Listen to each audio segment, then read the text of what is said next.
اعوذ باللہ من الشیطان الرجیم، بسم اللہ الرحمن الرحیم۔ السلام علیکم بچوں، امید ہے آپ سب خیریت سے ہوں گے۔ آج کا جو ہمارا ٹاپک ہے اس کا نام ہے عدل و احسان۔ عدل یعنی انصاف، ایمانداری، برابری۔ احسان یعنی کسی پہ احسان کرنا، کسی کی مدد کرنا، یہ احسان ہوا۔ کسی کے ساتھ انصاف کرنا، یہ احسان ہوا۔ ٹھیک ہے بچوں، آج ہم اس سبق میں جو کچھ بھی پڑھیں گے وہ ہماری زندگی میں اس کا بہت اہم کردار ہے۔ ٹھیک ہے، ہماری زندگی میں عدل کی اور احسان کرنے کی بہت زیادہ اہمیت ہے۔ ٹھیک ہے، اور یہ ایک مسلمان کی اچھی صفت ہے۔ جس مسلمان میں یہ ساری چیزیں ہوں گی وہ بہت اچھی عادت اور بہت اچھی طبیعت ہے۔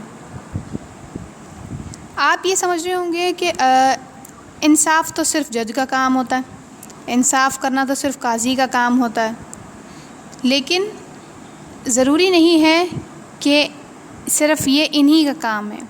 عدل و احسان جو ہے وہ ہماری زندگی میں بہت اہمیت رکھتا ہے۔ یعنی اگر فرض کریں، اگر آپ کے دو دوستوں کی لڑائی ہو جاتی ہے، ٹھیک ہے، تو آپ سے وہ فیصلہ چاہتے ہیں کہ آپ ان کا فیصلہ کریں، آپ کیا کریں گے؟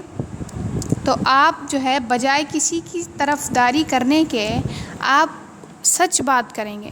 جس کا قصور ہوگا آپ اس کو اس کا قصور بتائیں گے، ٹھیک ہے، اور جس کے ساتھ ناانصافی ہوئی آپ اس کو انصاف دلائیں گے۔ ٹھیک ہے، یہ باتیں ضروری نہیں ہے کہ بڑی بڑی باتیں ہوں تو ایسا وہ عدل ہوتا ہے۔ جو انصاف جو ہے وہ تو صرف عدالتوں میں کیا جاتا ہے۔ انصاف تو جو ہے وہ بڑی بڑی اس میں محفلوں میں بیٹھ کے ہوتا ہے۔ بہت بڑے بڑے اس کے لیے تو محفلیں سجتی ہیں بھائی کہ انصاف ہو رہا ہے، یا جرگہ بیٹھا جیسے کچھ لوگ جرگہ بٹھاتے ہیں انصاف کرنے کے لیے۔ بہت سارے جو ہیں وہ عقل مند بزرگ جمع ہوتے ہیں وہاں پہ، اور پھر وہ چاروں طرف سے ہر بات سن کے دونوں کی جن دونوں کے آپس میں اختلافات ہوتے ہیں ان دونوں کی تمام باتیں سن کے اور پھر فیصلہ دیتے ہیں۔ تو ہماری عام زندگی میں بھی اس کی بہت ضرورت ہے، ہر کسی کے ساتھ برابر طریقے سے چلنا۔ ٹھیک ہے، اور بچوں دوسری بات کہ برابری صرف اچھی باتوں میں کی جاتی ہے، نہ کہ بری باتوں میں۔ یہ نہیں کہ بھائی فلاں میرے ساتھ برا کر رہا ہے تو میں اس سے زیادہ برا کروں، اینٹ کا جواب پتھر سے دوں، یہ والا کام نہیں ہونا چاہیے۔ کبھی بھی اگر آپ کے ساتھ کوئی بھلائی کر رہا ہے تو آپ اس سے دگنی بھلائی کرنے کی کوشش کریں۔ ٹھیک ہے، اگر آپ پہ کوئی احسان کر رہا ہے آپ اس پہ دگنا احسان کرنے کی کوشش کریں۔ اگر آپ کے ساتھ آپ کو کوئی تنگ کر رہا ہے، آپ پہ کوئی ظلم کر رہا ہے تو آپ اس کو معاف کر کے اللہ تعالیٰ کے سپرد اس معاملے کو کر کے اس کو معاف کر دیں۔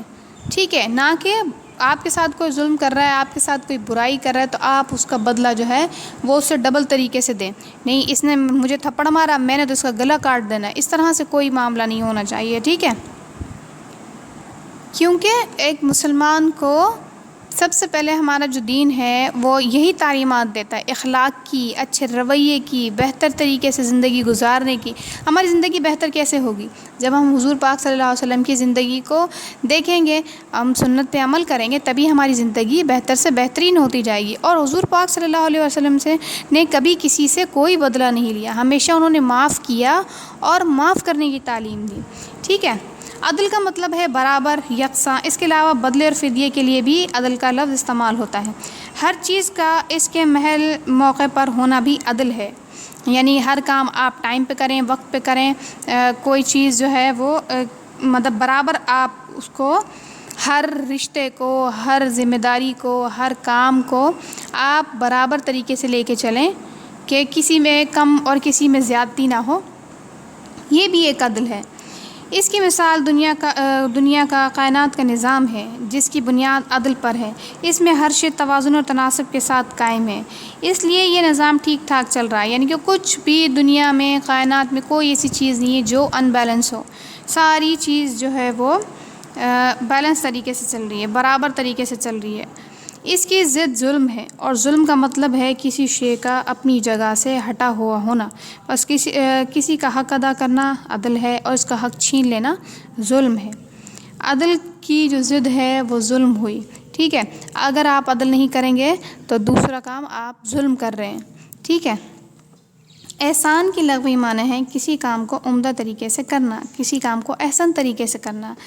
اصطلاحاً اس سے مراد یہ ہے کہ اچھائی کا بدلہ زیادہ اچھائی کے ساتھ دیا جائے، برائی کا بدلہ برائی کے ساتھ نہ دیا جائے بلکہ درگزر سے کام لیا جائے، تو وہ احسان ہے، ٹھیک ہے. اور دوسرا ایک احسان وہ بھی ہوتا ہے کہ اگر آپ کے کوئی کام آتا ہے تو آپ اس کے کام آئیں، ٹھیک ہے. اگر آپ کے کام کوئی نہیں بھی آتا تب بھی آپ دوسروں کے کام آئیں تاکہ آئندہ کے لیے جو ہے وہ آپ کے لیے لوگوں کے دلوں میں جو ہے وہ اچھی بات پیدا ہو جائے، یعنی کہ اچھائی پیدا ہو، ٹھیک ہے، نہ کہ برائی. بچوں قرآن شریف میں اس کا ذکر آیا ہے سورۃ النساء میں، سورۃ النساء آیت نمبر 58. وَإِذَا حَكَمْتُمْ بَيْنَ النَّاسِ أَن تَحْكُمُوا بِالْعَدْلِ. ترجمہ: اور جب لوگوں کے درمیان فیصلہ کرنے لگو تو عدل کے ساتھ فیصلہ کیا کرو. عدل کے ساتھ فیصلہ کرنے سے ہر ایک کو اس کا حق ملتا ہے اور یوں معاشرے میں امن رہتا ہے.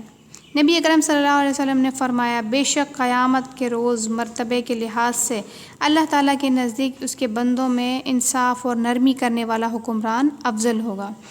احسان کے بارے میں اللہ تعالیٰ نے حکم دیا، وَأَحْسِن كَمَا أَحْسَنَ اللَّهُ إِلَيْكَ. سورۃ القصص آیت نمبر 77. ترجمہ: اور احسان کر جیسا کہ اللہ نے تیرے ساتھ احسان کیا.